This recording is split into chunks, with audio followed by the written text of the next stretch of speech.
আসসালামু আলাইকুম সম্মানিত খামারি ভাইরা, আশা করি সবাই ভালো আছেন। আমি আলহামদুলিল্লাহ ভালো আছি। তো অনেকে জানতে চান যে আসলে আমি কী ধরনের গাছ চাষ করছি। যদিও আমার খামারটা অনেক ছোটো, আমার তেমন গাছ লাগে না, বা যে গাছগুলো আমার প্রয়োজন সেগুলো আমি আমার বিভিন্ন, যেমন আমার শশার সবজি বাগান আছে, বেগুনের বাগান আছে, ওইখান থেকে আমি সংগ্রহ করি।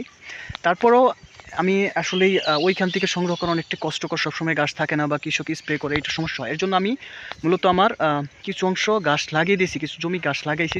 যেহেতু আমার পরিকল্পনাটাই গরুর খামার নিয়ে, আমার ভবিষ্যৎ আমি চিন্তা ভাবনা করছি কীভাবে গরুর খামারটা বড় করা যায়, কীভাবে করবো, সেই চিন্তা ভাবনা থেকে আমি আমার কিছুটা গাছ চাষ করছি। তো যারা জানতে চাচ্ছেন আমি আসলে কী ধরনের গাছ চাষ করছি, এটা হচ্ছে জারা গাছ সম্ভবত। কারণ হচ্ছে এই গাছগুলো আমি গাছের যে কাটিংগুলো, এগুলো আমাদের পাশে একটা গরুর বড় প্রজেক্ট আছে, তো ওইখান থেকে আমি সংগ্রহ করছি। তো এই গাছগুলো খুবই ভালো, ঠিক আছে, খুবই ভালো বলতে আমি একটু রোপণ করছি মাত্র 2 মাস কিছুদিন হয়েছে। এখনই খুব বড় ঝোপালো হয়েছে এবং গাছগুলো উচ্চতা যদি দেখায় আমার যেতে 1-1.5 হাত বা 2 হাত পর্যন্ত উপরে উঠছে গা। তো এই গাছগুলো খুব তাড়াতাড়ি বড় হয়, খুব ঝোপালো হয়, যার জন্য মানে বেশি পরিমাণ আয় দেয়।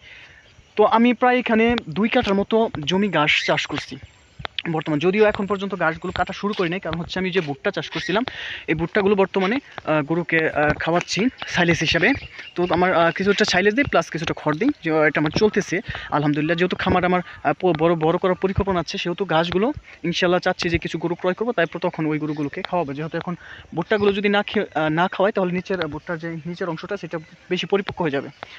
তো যারা জানতে চাচ্ছেন আমি আসলে কী গাছ চাষ করছি, এটা সম্ভবত জারা গাছ, ঠিক আছে। এই গাছটা ফুল হয় না সম্ভবত, কারণ হচ্ছে অনেক উচ্চতা হয়ে গেছে, এখন পর্যন্ত ফুল আসে নাই। তো এই গাছটা খুবই ভালো, গাছের জাতটা আসলে সব জিনিসই নির্ভর করে ভালো জাতের উপর। আপনি যদি ভালো জাত নির্বাচন করতে পারেন, আপনার ভালো একটা কিছু হবে বা ভালো কিছু করতে পারবেন, এটা আশা করা যায়। সেটা গরু হোক, ঘাস হোক, বীজ হোক, ধান হোক, যেটাই হোক, ঠিক আছে। তো আপনারা অবশ্যই গরু খামার করার আগে ঘাস চাষ করবেন, কারণ হচ্ছে ঘাস চাষ করলে গরু পালন করতে অনেকটাই কষ্ট কম হয়। কারণ গরু পালন করতে হলে যদি আপনি খড় আর দানাদার খাবার বাঁচাইতে চান, তাহলে আপনার ঘাস চাষ করতে হবে, ঠিক আছে। কারণ ঘাস থাকলে আপনার খড় অনেকটাই কম লাগে, তারপর দানাদার খাবার কম লাগে। তো এইটার ঘাসের বেনিফিট অনেক। তো আপনি যদি গরু পালন করতে চান, আপনার 5-6টা গরুর জন্য 2 কাঠা, আমাদের 2 কাঠা 14 শতাংশ জমি যা ঘাস চাষ করলে এনাফ আলহামদুলিল্লাহ।